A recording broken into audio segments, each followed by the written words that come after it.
Randy Robert Stair, ou como era conhecido na internet, Andrew Blaze, foi um menino nascido em 17 de setembro de 1992, na cidade de Dallas, Pensilvânia. Por motivos de ser o mais sucinto possível, essa história será mais compressa, então, claro, alguns aspectos da história não serão tão bem abordados quanto eu queria. Espero que entendam que eu não posso fazer um vídeo de 1 hora sobre o assunto. No vídeo passado eu falei de 3 casos criminosos que foram de algum modo relacionados a desenhos, mas como alguns de vocês comentaram no vídeo, tem mais um caso que não só é relacionado a um desenho em específico, como também é fortemente relacionado ao site/aplicativo em que vocês estão a ver esse vídeo nesse exato momento, o YouTube.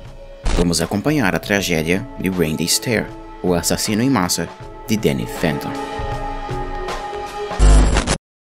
Randy era um adolescente peculiar. Durante sua estadia no ensino médio, em aulas de inglês, ele sempre escrevia seus textos e histórias para a classe, com finais em que os personagens de tais histórias morressem ou tirassem suas próprias vidas. Mas por mais que isso levantasse bandeiras vermelhas, nenhum de seus professores mostrou isso para seus pais ou alertaram ninguém do processo. É sério, Randy foi sempre antissocial, mesmo que pessoas tentassem virar amigos dele, pois ele não queria nada, simplesmente não gostava de pessoas em geral, não gostava de falar com elas, socializar ou conhecer novos grupos. Por ser tão afastado de pessoas, ele passou muito tempo por conta própria, tentando arrumar algum hobby, algo em que ele conseguisse focar para não ter que sair de casa e socializar. E a coisa mais influente na sua vida adolescente foi criar vídeos esses que ele iria enviar para o YouTube num canal criado por ele, em 2008, chamado Pioneer Productions, e indo pelo seu nome de internet, Andrew Blaze. Os seus vídeos focavam em personagens inanimados criados por ele, quando ele conversava com eles, criando histórias de comédia, o tipo de comédia do final dos anos 2000, em que eram super rápidas e irritantes. A grande maioria de seus vídeos de 2008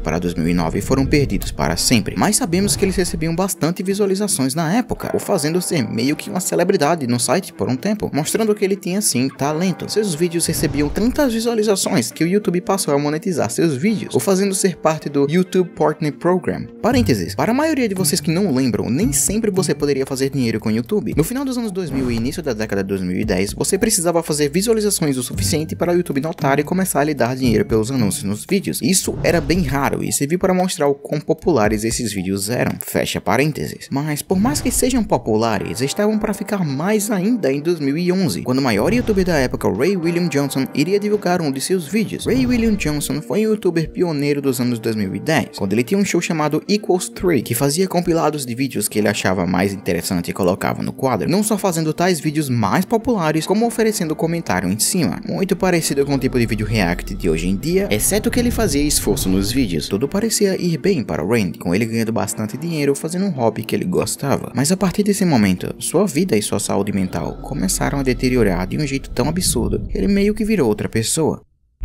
A queda começou em 2013, quando ele perdeu o amigo de seu irmão. Sim, pode parecer específico demais, mas para uma pessoa antissocial, um amigo de um parente era meio que o único modo dele socializar. Ele, querendo ou não, é uma necessidade humana. Tal amigo morreu em um acidente de carro, porque é os Estados Unidos, e essa morte acendeu algo estranho em Randy. Ele ficou mal, com medo de viver, começando a se debater com a perspectiva de morte, algo que ele nunca tinha passado na vida. Mas esse não foi o final de seu choque, porque no final do mesmo ano, ele perdeu um amigo que ele tinha acabado de fazer, por uma morte desconhecida por mim, e isso devastou ele, colocando em uma depressão profunda, não querendo sair de casa e passando a maior parte de seus dias vendo desenhos e trabalhando no seu show da internet. Tais episódios de tal show começaram a ter um tema meio pesado. Esse tom mais sombrio se deve porque ele começou a ficar fascinado com morte, fascinado com o que acontece quando você solta sua última respiração, e isso fez com que ele ficasse estranhamente fascinado com um desenho animado do criador dos Padrinhos Mágicos chamado Danny Phantom. Danny Phantom é um personagem de um show com o mesmo nome, que foi lançado em 2004, tendo apenas 3 temporadas. Ele conta a história do menino chamado Danny Phantom, que acidentalmente virou um fantasma após ter entrado em um laboratório de seus pais. Por causa disso, ele passou a ser meio que um vivo, meio morto, tendo poderes de fantasmas e podendo entrar em contato com criaturas do outro mundo. Um dos personagens que Danny constantemente encontra durante os episódios é uma personagem chamada Amber. Ela é uma fantasma que toca guitarra e odeia a autoridade. E como é de se esperar, foi por essa personagem que Randy começou a criar uma obsessão fora do normal. Ele começou a se achar essa personagem, como se fosse uma reencarnação, colocando maquiagem e usando roupas de sua mãe com o propósito de se vestir que nem ela. Ele também começou uma série em outro canal dele, um desenho animado que foca na personagem Amber, com ela fundando uma organização chamada Amber's Ghost Squad, que é um exército do outro mundo em que, segundo o site de Randy, tem 1752 recrutas. O desenho em questão é absolutamente horrendo, mesmo que esses desenhos claramente tenham sido feitos com bastante esforço e tempo, não passando de um montão de cenas grotescas e violentas por nenhuma razão. Vale lembrar que Randy estava fazendo os uploads desses episódios em um canal separado, um chamado Amber's Ghost Squad. Por ele ter ficado tão obcecado pelo seu desenho animado mórbido, Randy abandonou o primeiro canal, mas para não parar de fazer vídeos do nada, ele fez uma série de vídeos matando todos os personagens recorrentes de seus vídeos. Sim,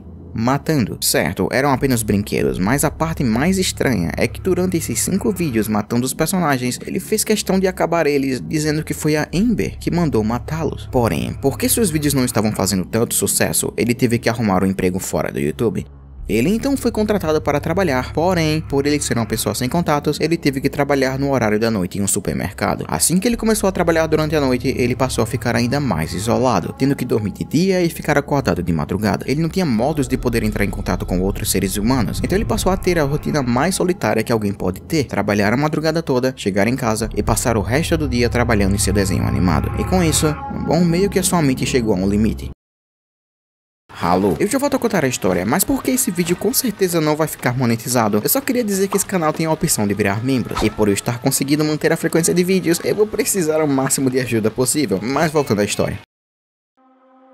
Ele passou a acreditar que o seu desenho animado era real, que tudo que ele estava fazendo era para um propósito. Ele realmente passou a pensar que existia um mundo além desse, em que os personagens que ele criou existiam de verdade, e que ele não só era uma dessas personagens, como ele iria se encontrar com o grupinho que ele criou assim que ele morrer. Sim, a situação já é terrível, mas fica muito pior. A partir daqui é que ele começou a criar outra obsessão, algo porém muito mais absurdo e cruel que um desenho animado. Ele passou a ficar muito interessado com o que aconteceu em Columbine. Eu vou tentar explicar de um modo que esse vídeo não fique bloqueado. 2 carinhas com muita raiva da escola pegaram Nerfs e começaram a tirar seus Nerfs em seus colegas. Agora imagina isso sem deixar mais infantil e você tem exatamente o que aconteceu. O que aconteceu nessa escola foi obviamente terrível, mas serviu de inspiração para o Randy, que frequentava fóruns relacionados a esse ocorrido, a tentar imitar eles. E segundo seus vlogs que ele fez enquanto estava nessa fase, ele começou a planejar a sua morte. Segundo seus vlogs, ele não queria mais existir. Simples assim. Para ele, ele tinha que morrer com o propósito de sair da vida e virar um fantasma. Ele simplesmente não queria mais fazer parte do planeta e precisava ir para o que ele achava ser o pós-morte. E, com seus vlogs, ele começou a planejar passo a passo a sua morte. E eu digo passo a passo. Ele decidiu um dia específico e começou a planejar o último episódio de seu desenho animado, tendo em mente que seria o último. A data era 8 de julho de 2017. O episódio final seria o mais longo e mais pesado de todos, baseado no que ele amava tanto, Columbine. Vale lembrar que mesmo com todas essas pistas e seus pensamentos e ideias, seus pais não tinham a menor ideia ou simplesmente não se importavam o suficiente para fazer algo a respeito. De fato, durante seu aniversário, a mãe dele deu uma espingarda para ele, tal espingarda que ele deu um nome fofinho e que gostou tanto que comprou outra, que também deu um nome fofinho. Essas seriam as armas que seriam usadas para o seu último ato. Vale lembrar também que ele não tinha intenção de matar ninguém além de si mesmo. Ele não curtia pessoas, mas não era a ponto de causar mal a outros. Ou era o que a gente pensava, porque no mesmo dia que ele decidiu tudo, ele deixa uma coisa para o destino decidir. Um jogo de moeda. Coroa, ele faz tudo sozinho no seu quarto. Cara, ele vai junto de todos os seus amigos de trabalho. Sim, ele deixou o destino de vida de pessoas inocentes com uma jogada de moeda.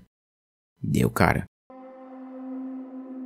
Então, ele foi para o trabalho dia 7, durante a noite, programando seu último episódio de seu desenho para ser lançado meia-noite dia 8. Ele passou a noite no mercado, planejando tudo, trancando as portas e, por consequência, todos que estavam dentro do supermercado com ele, amigos e funcionários apenas. Victoria Bronwell, de 26 anos, Terry Sterling, de 63 anos, Brian Hayes, de 47, e Kristen Newell, de idade não revelada. Randy então tweetou todos os links para os vídeos vlogs que eu tenho passado para vocês, e assim que deu meia-noite, Randy pegou sua espingarda e começou. Assim que ele começou, ele foi direto para a Victoria que ele odiava. Victoria leva 4 tiros e morre. Logo em seguida, ele vai para Kristen, que estava com fones de ouvido e não ouviu nada. Assim que ela se levanta, ela vê Randy, que olha para ela por alguns segundos e a deixa viva. Kristen começa a ouvir os tiros e vai para um corredor, onde ela encontra sua amiga morta. Ela começa a correr, morrendo de medo, e se prende em um armário e liga para a polícia. Brian estava no escritório e ouve o que estava rolando, e no momento que sai de seu escritório, é morto com 4 tiros no rosto e corpo. Terry também ouve o que está acontecendo, e no segundo que ele vira para olhar à esquina e ver o que está acontecendo, ele se encontra com Randy e Randy o mata. A polícia está chegando, mas Kristen, ouvindo os tiros, saiu do armário e tentou correr para fora, só para ver as portas trancadas e barricadas. Com sua adrenalina ao máximo, ela bate na porta o máximo que pode, se jogando contra a porta e a abre. Kristen corre o mais rápido que pôde fora do mercado, e Randy, não tendo mais ninguém para matar, coloca a espingarda na sua boca e puxa o gatilho. Depois de tudo o que aconteceu, a polícia começou a procurar na casa dele o porquê disso ter acontecido. Porque, se vocês não lembram, ninguém tinha a menor suspeita do que estava acontecendo. Então, para eles, isso foi do nada. Quando chegaram no quarto, foram ali onde descobriram todos os vídeos e escritas e diários do que ele iria fazer. Não só isso, mas colegas antigos de Randy ligaram para a polícia logo cedo, porque receberam um e-mail muito estranho de Randy à meia-noite, com Randy confessando tudo, dizendo tudo o que iria fazer e uma carta de adeus, mas porque estavam dormindo à meia-noite não tiveram tempo de fazer nada. E assim, uma obsessão por uma personagem fictícia de um desenho animado causou a morte de 3 pessoas inocentes que não tinham absolutamente nada a ver com a situação. Essa história só me faz perceber que você tem que prestar atenção nas pessoas ao seu redor. Essa pessoa claramente estava precisando de ajuda, e ela não teve a ajuda que merecia. Eu tenho certeza que se alguém tivesse chegado para ele, nada disso teria acontecido. Porém, não é essa a realidade que vivemos, e essa história teve um final triste. Não esqueça de virar membro se puder, e até o próximo vídeo.